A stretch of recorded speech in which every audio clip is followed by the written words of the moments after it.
And bonjour. You're listening to the LARVOL CLIN Building Public podcast, and we're live from the Moscone Center in San Francisco at ASCO-GU with Daniel Jaramillo, who flew in from Colombia.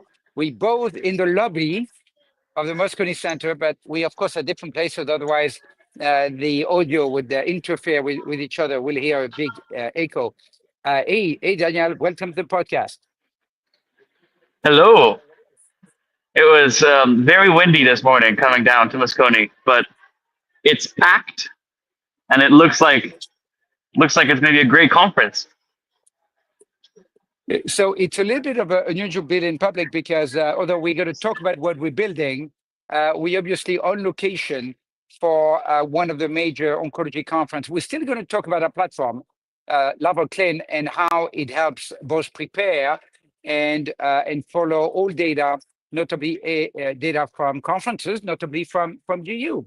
And so before that, a quick infomercial, okay? LARVOL CLIN. So you all know LARVOL, or some of you know LARVOL. We are 150 people, a company focusing on oncology, data, and AI. And LARVOL CLIN is our flagship product, and it's essentially a Wikipedia plus Bloomberg plus AI, you could say plus Palantir for onco data. And what we do is that we have a panel of 5,000 oncologists on X, essentially anybody who's meaningfully contributing on X as an oncologist, we track their commentary. And each time they comment about any oncology data, we, using our AI, extract, analyze, sentiment tag that commentary, that color, and then we add that on top of the data itself. So for example, and by the way, if you're listening, so if you like that topic, and if you like purple, like the podcast, subscribe to it, and leave a comment. We can also give you, by the way, either a demo or maybe a pilot access to our platform. Our platform is free for non-commercial use, so you can also tell us, and we'll extend an invitation to our platform. The idea of CLIN is that every single data related to cancer research, clinical research, is or should be in CLIN. Of course, 80% of that data comes from conferences. That's where the action is, the disclosure of the new data is. So, for example, I'm going to pass the microphone to you in a second, Daniel, to present what we have here in terms of the dashboard of the key trending data at ASCO-GU. So why don't you describe what we have a little bit here? I'll go on mute for a minute or so. Sure. So on the dashboard, if you go to our conferences tab on CLIN, you can see the trials and how they're being mentioned on social media. And we do as close to live updates of this as we can. So by tomorrow morning, you're going to be able to see what everybody posted from what was disclosed today, and then the next day, so on and so forth.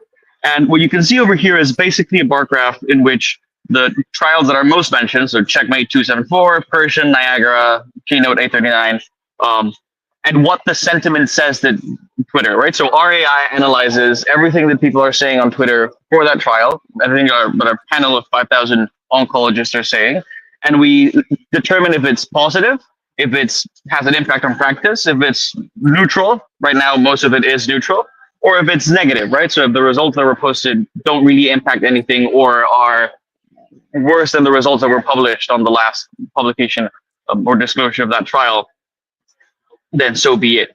And this gives you a little overview of what is going on, what is being said, and how the data is impacting practice and the industry as a whole. So it gives everyone great information and insight of to what was good, what was great, and what was maybe not so fantastic. With Shahir Sheikh's help, our executive producer in the cloud, who can flip the pages for us. Click on a couple of these and let's look at the commentary. And of course, often the most interesting commentary are the negative commentary, but let's click on a few of these and access the actual comments from digital opinion leaders, from the oncologists on X.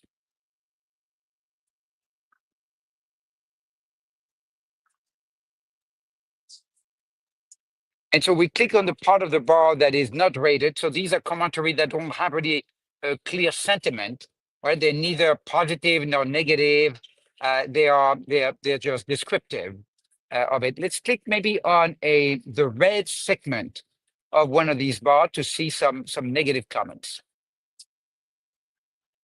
Now, any positive, of course, trial will have still some negatives, and people sometimes are very opinionated. So here, Dr. Nguyen has comments about the design of the trial and a critical comment regarding the design of the trial and maybe the choice of the endpoint or the choice of the control arm, which are, of course, common complaints about a given trial.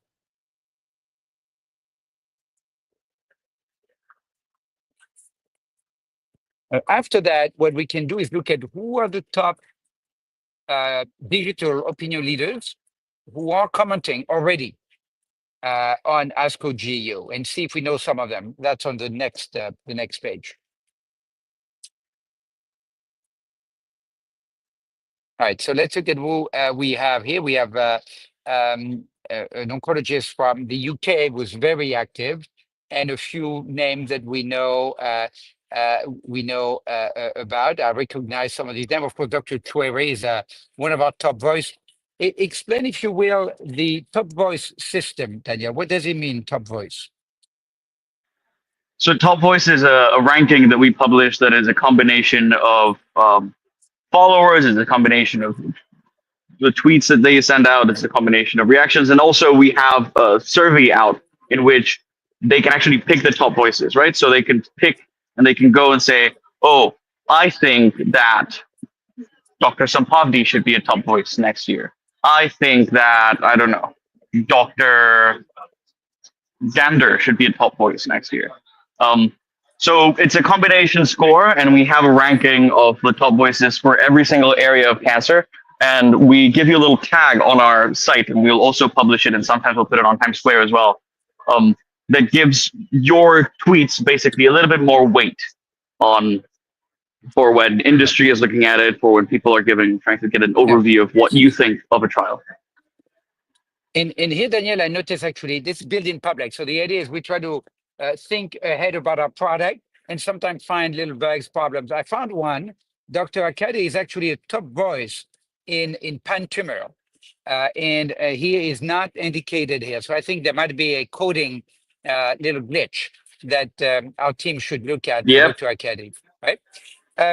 The top voice is approximately the top 1% of oncologists on Twitter. The top 1%, 1 to 2%. There are 100 top voice. It's capped at 100, 10 per specialties. So for GU, we have 10 top voice. That's it. And it's based on a top voice score, which is the most advanced scoring system we believe exists for digital opinion leaders. Half of the score is a peer survey. 25% is the H index, so the academic visibility index. And the other 25% is the social media reach, number of followers, number of impression, number of engagement. And we combine all of that to determine the top voices in each of the 10 specialties that we track.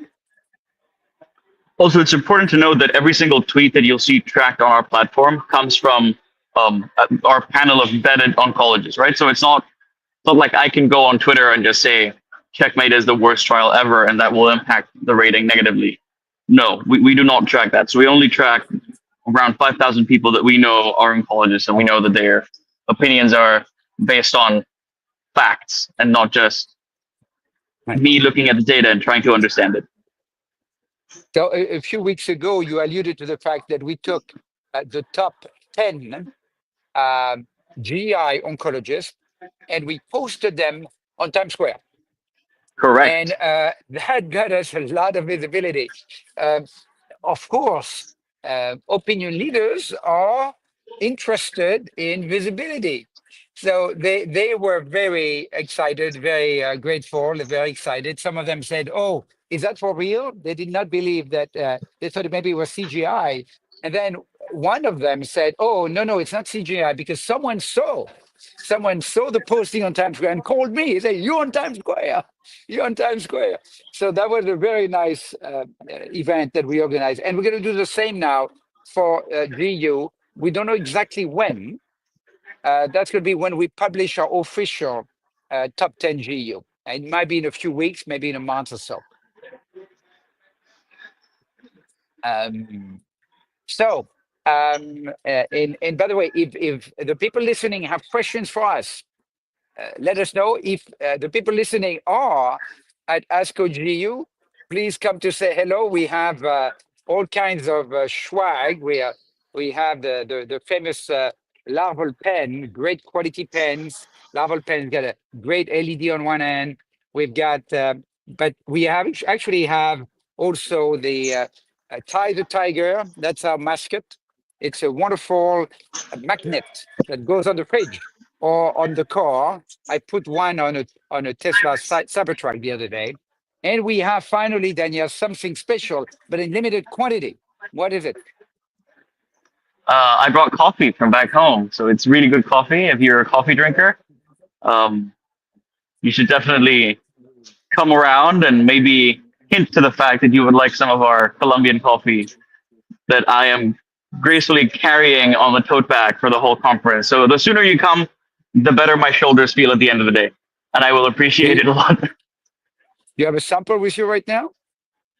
Yeah, but I'm gonna have to duck and get it, so that's gonna be Right, complicated. okay. So you only have, you bought 10. I got one of them. So there's 9 special reserve Jaramillo from Daniel's family's special operation. And it's branded, of course, with Ty the Tiger on it and Larvol, of course, on it as well. We have 9 of them left. So if you see us on the floor and you like coffee, say hello, and you get that special coffee. We have different flavors, different level of sort of weirdness to it. Some of them very special. So in addition to onco data, we're also interested in coffee. Very much. So we're getting toward the end of this build in public. I want to thank everybody listening. Again, like and subscribe, ask us comments, reach out. We can give you access to our platform. It's a unique platform. I cannot I can do a lot of things in business. I cannot lie, and I tell you, it's a very unique platform. Nobody has the type of data we have. Actually, even our competitors approach us to do a deal and get access to our data. So we love to demo, we love to talk about it, we love to present it, we love to give people access to it. The biggest pharma company in the world are using it, but also academic groups. Some people at Dana-Farber are publishing based on our data. People at University of San Diego, Dr. Kurzbach, others. So we have several other deals that we cannot discuss yet, where we're partnering with academics to publish together.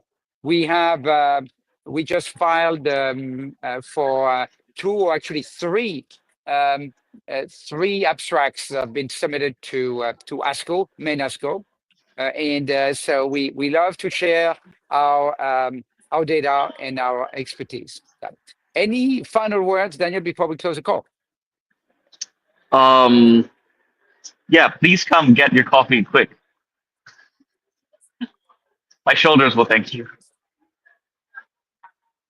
Goodbye. Au revoir.